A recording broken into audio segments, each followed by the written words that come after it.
Hi hello ನಮಸ್ಕಾರ ಎಲ್ಲರಿಗೂ. ಇಂದಿನ ಈ ಸಂಚಿಕೆಗೆ ಪ್ರೀತಿಯ ಸುಸ್ವಾಗತ. ಎಲ್ಲರಿಗೂ ವೆಲ್ಕಮ್. ಇಂದಿನ ಈ ಸಂಚಿಕೆಯಲ್ಲಿ ಒಂದು ವಿಶೇಷವಾಗಿ ಒಂದು ವಿಚಾರವನ್ನು ನಾವು ತಿಳ್ಕೊಳ್ತಾ ಹೋಗೋಣ. ಅದು ಯಾವ ಯಾವ ಹುದ್ದೆಗೆ ಎಷ್ಟು ವರ್ಷ ವಯೋಮಿತಿ ಸಡಿಲಿಕೆ ಅಂತೇಳಿ ಸಂಪೂರ್ಣವಾಗಿ ಈ ವಿಡಿಯೋದಲ್ಲಿ ನೋಡ್ತಾ ಹೋಗೋಣ.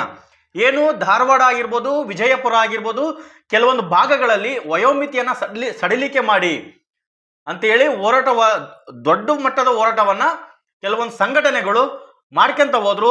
ಅದು ಉದ್ಯೋಗಾಕಾಂಕ್ಷಿಗಳ ಪರವಾಗಿ ದೊಡ್ಡ ಹೋರಾಟವನ್ನು ಮಾಡಿದ್ರು. ಅದು ನಿಮಗೆಲ್ಲ ಗೊತ್ತಿರುವಂತಹ ವಿಚಾರ.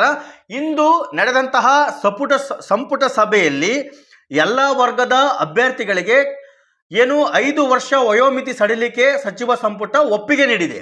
ಇದು ಈಗ ಬಂದಂತಹ ಅಪ್ಡೇಟ್ ಆಗಿದೆ. ಅದು 5 ವರ್ಷ, ಸಾಮಾನ್ಯ ವರ್ಗಕ್ಕೆ 35 ವರ್ಷ. ಯಾವ್ಯಾವ ಹುದ್ದೆಗಳ ಮೇಲೆ ಅದು ಡಿಪೆಂಡ್ ಆಗುತ್ತೆ. ಕೆಲವೊಂದು ಹುದ್ದೆಗೆ 28 ವರ್ಷ ಇದ್ರೆ ಅದಕ್ಕೆ ಪ್ಲಸ್ 5 ವರ್ಷ. ಈ ಥರ SC STಗೆ 38 ವರ್ಷಗಳು ವಯೋಮಿತಿಯನ್ನು ಸಡಿಲಿಕೆ ಮಾಡಿ ಫೈನಲ್ ಆಗಿ ಅದನ್ನು ಸಂಪುಟ ಒಪ್ಪಿಗೆ ನೀಡಿದೆ. ಅದು ಎಲ್ಲಿಯವರೆಗೆ, ಯಾವ ಯಾವ ಹುದ್ದೆಗೆ ಎಷ್ಟು ವರ್ಷ ಅದು ಹೆಚ್ಚಿಗೆ ಆಗುತ್ತೆ ಅಂತೇಳಿ ಈ ಸಂಚಿಕೆಯಲ್ಲಿ ನಾವು ನೋಡ್ತಾ ಹೋಗೋಣ. ಬೆಂಗಳೂರಿನಲ್ಲಿ CM ಸಿದ್ದರಾಮಯ್ಯ ನೇತೃತ್ವದಲ್ಲಿ ಇಂದು ನಡೆದ ಸಚಿವ ಸಂಪುಟ ಸಭೆಯಲ್ಲಿ ಪ್ರಮುಖ ನಿರ್ಧಾರಗಳನ್ನು ಕೈಗೊಳ್ಳಲಾಯಿತು. ಪ್ರಮುಖ ನಿರ್ಧಾರ ನಮಗೆ ಬೇಕಾಗಿಲ್ಲ. ಅದರಲ್ಲಿ ಮುಖ್ಯವಾಗಿ ಕರ್ನಾಟಕ ಸಿವಿಲ್ ಸೇವಾ ಹುದ್ದೆಗಳಿಗೆ 5 ವರ್ಷಗಳ ವಯೋಮಿತಿ ಸಡಿಲಿಕೆ ಒಪ್ಪಿಗೆ ನೀಡಲಾಗಿದ್ದು ಉದ್ಯೋಗಾಕಾಂಕ್ಷಿಗಳಿಗೆ ಅನುಕೂಲವಾಗಲಿದೆ. ನೋಡಿ, ವಯೋಮಿತಿಯನ್ನು ಸಡಿಲಿಕೆ ಮಾಡಿ ಮತ್ತು ನೇಮಕಾತಿ ಪ್ರಾರಂಭಿಸಿ ಅಂತೇಳಿ ಧಾರವಾಡದಲ್ಲಿ ಬೃಹತ್ ಮಟ್ಟದ ಹೋರಾಟ ನಡೀತು. ಸಾವಿರಾರು ವಿದ್ಯಾರ್ಥಿಗಳು ಸೇರಿದ್ರು. ಆದರೆ ಅವರಿಗೆ ಒಂದು ಫಲ ನೀಡಿದೆ. ಆದರೆ ಇನ್ನೊಂದು ಫಲ ಏನಂದ್ರೆ ನೇಮಕಾತಿಯನ್ನು ಪ್ರಾರಂಭ ಮಾಡಬೇಕು. ನೋಡೋಣ ಇಷ್ಟರ ಮಟ್ಟಿಗೆ ಆಗಿದೆ ಅಂದರೆ ನೇಮಕಾತಿ ಇನ್ನೇನು ಪ್ರಾರಂಭ ಆಗ್ಬೋದು ಅನ್ನೋ ಮುನ್ಸೂಚನೆ ಇದೆ. ಬನ್ನಿ ನೋಡ್ತಾ ಹೋಗೋಣ. ಎಲ್ಲ ವರ್ಗದ ಅಭ್ಯರ್ಥಿಗಳಿಗೆ ಕರ್ನಾಟಕ ಸಿವಿಲ್ ಸೇವಾ ಹುದ್ದೆಗಳಿಗೆ 5 ವರ್ಷ ವಯೋಮಿತಿ ಸಡಿಲಿಕೆ ಸಚಿವ ಸಂಪುಟ ಒಪ್ಪಿಗೆ ನೀಡಿದೆ. ಈವರೆಗೂ ಸಾಮಾನ್ಯ ವರ್ಗಕ್ಕೆ 35 ವರ್ಷ ವಯೋಮಿತಿ ಇದ್ದರೆ SC ST ಅಭ್ಯರ್ಥಿಗಳಿಗೆ 38 ವರ್ಷ ನಿಗದಿಪಡಿಸಲಾಗಿತ್ತು.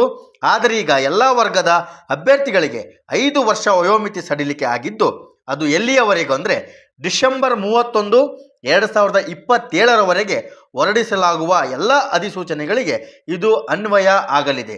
ನೋಡಿ, ಡಿಸೆಂಬರ್ 31, 2027 ಇನ್ನು 2 ವರ್ಷಗಳ ಕಾಲ ಯಾವ್ಯಾವ ಅಧಿಸೂಚನೆ ಹೊರಡಿಸ್ತಾರೋ ಅದಕ್ಕೆಲ್ಲನೂ ಕೂಡ ಇದು ಅನ್ವಯ ಆಗುತ್ತೆ. ಇದು ಏನು ವಯೋಮಿತಿ ಸಡಿಲಿಕೆ ಬಗ್ಗೆ ಏನು ಕಾಯ್ತಾ ಇದ್ರು ಉದ್ಯೋಗಾಕಾಂಕ್ಷಿಗಳಿಗೆ ಅದು ಸಿಹಿ ಸುದ್ದಿಯನ್ನು ತಂದಿದೆ. ಆದರೆ ನೇಮಕಾತಿಯನ್ನು ಪ್ರಾರಂಭ ಮಾಡಬೇಕು ಆದಷ್ಟು ಬೇಗ. ಬನ್ನಿ ನೋಡ್ತಾ ಹೋಗೋಣ. ಸಚಿವ ಸಂಪುಟದ ಮಹತ್ವದ ನಿರ್ಧಾರ ಏನು ಬೆಂಗಳೂರಿನಲ್ಲಿ ಇವತ್ತು ಸಚಿವ ಸಂಪುಟ ಇತ್ತು, ಅಲ್ಲಿ ತೀರ್ಮಾನ ಕೈಗೊಳ್ಳಲಾಗಿದೆ. ಕರ್ನಾಟಕ ಸಿವಿಲ್ ಸೇವಾ ಹುದ್ದೆಗಳಿಗೆ 5 ವರ್ಷ ವಯೋಮಿತಿ ಸಡಿಲಿಕೆ ಸಚಿವ ಸಂಪುಟ ಅನುಮೋದನೆ ನೀಡಿದೆ. ಈ ಸಡಿಲಿಕೆ ಎಲ್ಲ ವರ್ಗದ ಅಭ್ಯರ್ಥಿಗಳಿಗೆ ಅನ್ವಯ ಆಗಲಿದೆ. ಇದು ಕೂಡ ನೀವು ನೋಡ್ತಾ ಹೋಗ್ಬೋದು.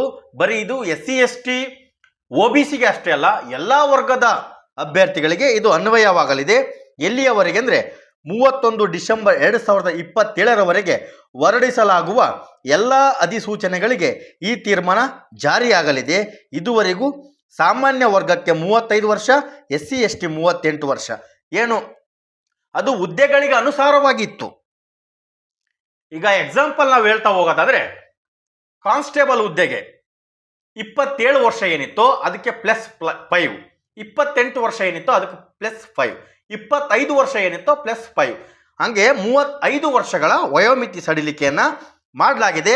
ಇದು ಉದ್ಯೋಗಾಕಾಂಕ್ಷಿಗಳಿಗೆ, ಅದರಲ್ಲೂ ವಯಸ್ಸು ಮೀರಿದಂತಹ ಉದ್ಯೋಗಾಕಾಂಕ್ಷಿಗಳು ಸಿಹಿ ಸುದ್ದಿ ಇದಾಗಿದೆ. ಬನ್ನಿ, ಕರ್ನಾಟಕ ಸಿವಿಲ್ ಸೇವಾ ಹುದ್ದೆಗಳಿಗೆ ವಯೋಮಿತಿ ಸಡಿಲಿಕೆ ಮಾಡಲಾಗಿದೆ. ಎಲ್ಲ ವರ್ಗದ ಅಭ್ಯರ್ಥಿಗಳಿಗೆ 5 ವರ್ಷ ವಯೋಮಿತಿ ಸಡಿಲಿಕೆ ಮಾಡಲಾಗಿದೆ ಅಂತೇಳಿ ವಿಜಯ ಕರ್ನಾಟಕ ನ್ಯೂಸಲ್ಲಿ ಒಂದು ಅಪ್ಡೇಟನ್ನು ಕೊಡ್ತಾ ಹೋದ್ರು. ಸಾಮಾನ್ಯ ವರ್ಗದ ವಯೋಮಿತಿಯನ್ನು 40 ವರ್ಷಕ್ಕೆ ವಿಸ್ತರಣೆ ಮಾಡಲಾಗಿದೆ. ಮುಖ್ಯಮಂತ್ರಿ ಸಿದ್ದರಾಮಯ್ಯ ಅಧ್ಯಕ್ಷತೆಯಲ್ಲಿ ನಡೆದ ಸಂಪುಟ ಸಭೆಯಲ್ಲಿ ಈ ಕುರಿತಾಗಿ ಮಹತ್ವದ ನಿರ್ಧಾರ ಕೈಗೊಳ್ಳಲಾಗಿದೆ.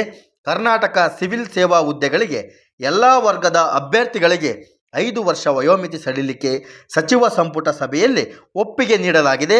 ಇದುವರೆಗೂ ಸಾಮಾನ್ಯ ವರ್ಗಕ್ಕೆ 35 ವರ್ಷ ವಯೋಮಿತಿ ಇತ್ತು, SC ST ಅಭ್ಯರ್ಥಿಗಳಿಗೆ 38 ಇತ್ತು. ಆದರೆ ಓವರಾಲ್ ಆಗಿ ಇದು ಹೇಳಿದ್ದಾರೆ, ಮೆನ್ಷನ್ ಮಾಡಿ ಇದು ಬರೀ ಪೊಲೀಸ್ ಆಗಿರ್ಬೋದು, PSI ಆಗಿರ್ಬೋದು, ವಿಲೇಜ್ ಅಡ್ಮಿನಿಸ್ಟ್ರೇಟಿವ್ ಆಫೀಸರ್ ಆಗಿರ್ಬೋದು ಅಂತ ಹೇಳಿಲ್ಲ.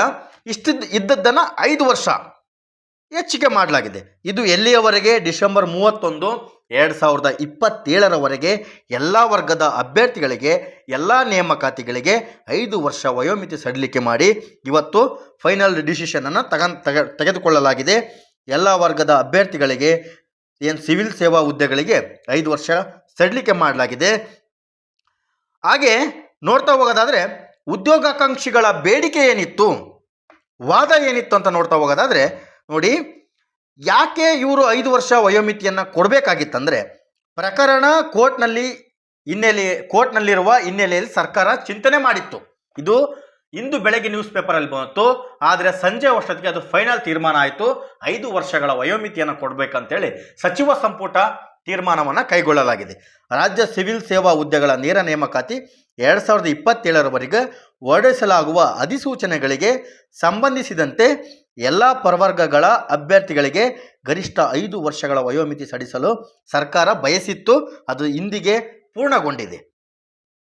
ಒಳ ಮೀಸಲು ವಿಚಾರದಲ್ಲಿ 1 ವರ್ಷ ನೇಮಕವನ್ನು ನಿಲ್ಲಿಸಲಾಗಿತ್ತು, ನಿಮಗೆಲ್ಲ ಗೊತ್ತಿರುವಂಥ ವಿಚಾರ. ಬಳಿಕ ಒಟ್ಟು ಮೀಸಲು ಪ್ರಮಾಣ 50 ಮೀರಿದ್ದರ ವಿರುದ್ಧದ ಪ್ರಕರಣ ನ್ಯಾಯಾಲಯದಲ್ಲಿ ಇತ್ತು.